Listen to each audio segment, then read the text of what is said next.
Hello ladies and gentlemen, my name's Wraith, and today I'm going to be going over whether I can make Heroic Challenge competitive in Middle-earth strategy battle game. Now, it is commonly known that Heroic Challenge is not seen in a good light. It's seen as relatively useless, and there are not any scenarios really you can use it in. I'm here to try and change that, because I've had a look and I've had a read, and I'm trying to challenge myself to see if I can make it competitive, and I've come up with maybe a scenario or two where it would be competitive and a good option to choose. So, first of all, we've got, what does it do? Well, basically in the fight phase, a hero that is in base contact with an enemy hero of the same heroic tier or higher may declare this heroic action. If the enemy hero accepts it, then all other models that are part of the same fight, including sporting models, may not roll dice for dual rolls, or provide their fight value to the fight, or make strikes on the side that wins the fight. From this point on, both hero models involved in the heroic challenge must charge each other if able to do so until one of them has been slain. Other models may not charge either of the heroes, so yeah, you can't negate it by chucking, say, a lone goblin in there or something like that. And whichever hero successfully slays the other hero will gain D3 might points, and it can take them above their starting level. If the challenge is declined, however, then any heroic actions called by the declining hero will not affect other friendly models until the hero who issued the challenge is slain. Also, FAQ'd to make it slightly better, that model can no longer use his stand fast at all. So that's really handy actually in some scenarios. So my thinking is, okay, one of them, like a pretty big competitive army, is Moria, and a lot of the competitive lists include the Balrog. And the Balrog is an absolute awesome model, fight 10, like strength 9, defense 9 or something ridiculous. He's insane. He's got 4 attacks, he's a monster, and he can heroic combat every turn for free. So there's not much stopping him. But Moria needs him because goblins are trash. Okay? I say it, they're trash. Their stats are trash. They're low fight, they're low strength, low defense. Okay? They're not very good. Low courage as well. But that doesn't matter when you bring the Balrog, who makes them all immune within 12 inches of him to any kind of courage tests, which is fantastic. So I'm going to use the best example here. This is the best scenario to use it, okay? I will come up with some others, but this is the best scenario to use it. I've got maybe Strider in the Return of the King Legendary Legion, which is another popular competitive army. And I get into base contact with the Balrog. I can then call a heroic challenge because I'm a hero of valor, he is a hero of legend. And from that point, we can only fight each other. Now, that might sound like suicide because he's higher fight, so he'd probably win the roll off if he rolls a 6 with 4 dice, and he could beat Aragorn to a pulp. Well, Aragorn has got 3 fate, okay? I'm going to be wounded on 3s either way. I think he can take it, okay? You've got might there, just in case, but chances are he won't roll all of them as a wound. There's a good chance that he won't roll all 3 pluses, so you might get away with 1, and at which point you can fate the rest. Even if 1 or 2 wounds get through, hopefully only 1 max, you'll be fine from that point. You only need to survive the first turn of combat with the Balrog. You might even win, so you might even win. And from that point onwards, Aragorn gets a 3 point of might, and every turn I'm going to be calling a heroic defense. So the Balrog can only wound me on natural roll of a 6. So rending won't help, his strength won't help, he needs to roll 6s, which will make it a hell of a lot harder for him to hurt Aragorn if he wins the dual rolls. Okay? Because I've done that, I know it sounds absolutely mental. I'm doing my best here to make it competitive. It sounds a bit mental, but because I've done that, the majority of their killing power, so let's say 8 models a turn he can kill pretty much with his heroic combats, has been nullified. And I know for a fact that my ghosts can take his goblins. And that gives me quite a few rounds to grab objectives and then push onto the goblins with my ghosts and slaughter them to the point that they might be broken.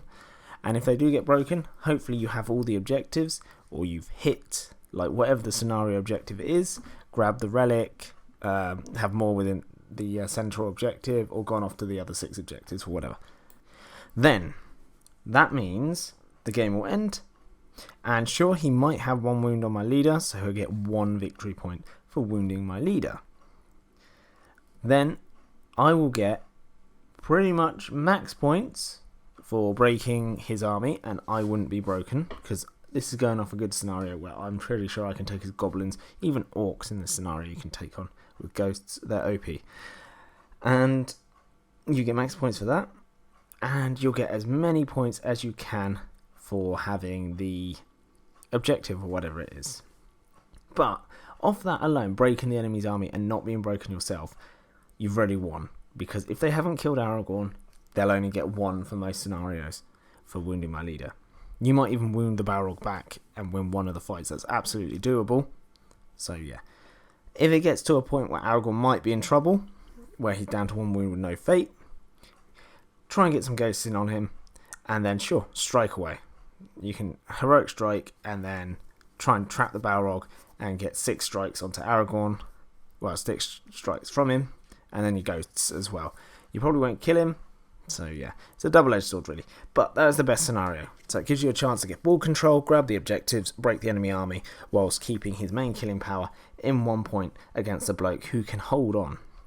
Another person who's awesome at doing this is Durin from Khazad Dûm. He is high defense, very high defense, and let's say we're not going against the Balrog this time, we are going against anyone else.